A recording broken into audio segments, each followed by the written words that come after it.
gampang.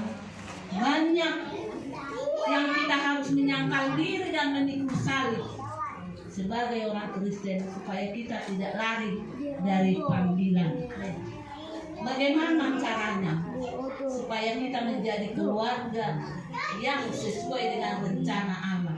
Ada caranya, bukan bin salah bin kita langsung karena orang Kristen sudah keluarga Allah, karena diberkati sudah segambar dengan firman Tuhan, karena dari lahir saya Kristen tentu saya sudah menjadi anak-anak Allah.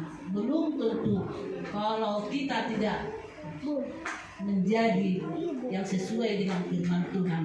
Caranya satu yaitu dari nilai kekeluargaan itu harus dibangun dengan cara pertama yaitu nilai kasih. Nilai kasih dikatakan di sini di dalam Korintus 13 ayat 4 berkata, kasih itu sabar, kasih itu murah hati, tidak cemburu, ia tidak memegahkan diri, tidak sombong, ia tidak melakukan yang tidak sopan, tidak mencari keuntungan sendiri, tidak pemarah, tidak menyimpan kesalahan orang lain, tidak bersukacita karena ketidakadilan, tetapi bersukacita karena kebenaran. Ia menutupi segala dosa. Jadi harus ada kasih. Tanpa kasih kita berkata kita menjadi orang Kristen yang keluarga Allah. Allah itu kasih. Mana buktinya Allah itu kasih? Allah itu kasih. Dia mau menyerahkan nyawanya, mati di salib, bangkit dan naik ke surga. Itu karena apa? Karena kasihnya kepada kita semua. Dia sangat mengasihi kita. Tidak akan pernah ada lagi kasih, tidak akan ada lagi dan tidak akan pernah seperti Yesus yang sungguh mengasihi kita. Dikatakan tadi di sini adalah kasih. Urutan pertama yang paling utama di dalam kasih ini adalah sabar. Kita bisa introspeksi diri masing-masing, apakah kita masing-masing sudah sabar? Sabar terhadap sesama kita, sabar terhadap orang yang menjengkelkan kita, sabar terhadap situasi yang tidak baik, situasi yang menjengkelkan, orang yang menjengkelkan, orang yang menyakiti hati kita, orang yang buat kita tersinggung, orang yang tidak satu circle dengan kita, orang yang tidak mengampuni kita. Kita harus urutan pertama dalam kasih adalah sabar. Kenapa tidak yang lain di sini dikatakan tadi memberi ada dalam kasih? Kenapa tidak memberi?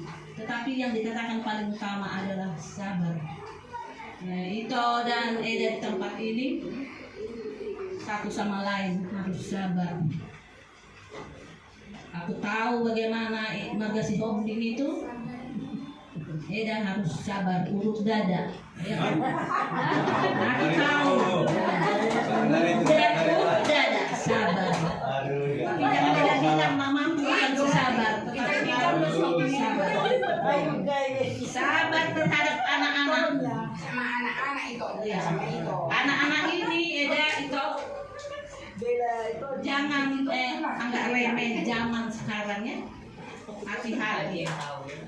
Tanamkan mulai dari awal firman Tuhan supaya dia cinta Yesus dan supaya dia bertumbuh dalam Yesus.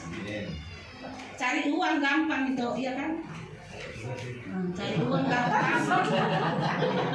Tapi mendidik anak-anak, mengasihi istri dengan segenap hati itu harus berjuang. Jangan hanya cari uang. Nanti Eda ngomong, saya bisa kok cari uang, jaga anak-anak ini. Itu bilang apa? Ya kan? Jadi sabar. Kita yang hadir di sini. Kalau ada istri-istri yang cerewet, suami sabar.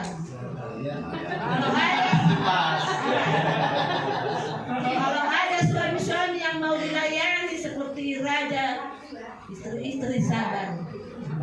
Ya, harus sabar ya. Terhadap anak-anak, kamilah yang tahu yang kayak Kak Abraham ini, saya yang punya anak lajang. Itulah yang mendidik kami jadi sabar. Anak-anak belum pulang, kita tidak bisa tidur, sabar berdoa. Bila balik telepon, di mana kamu nak dikirimnya?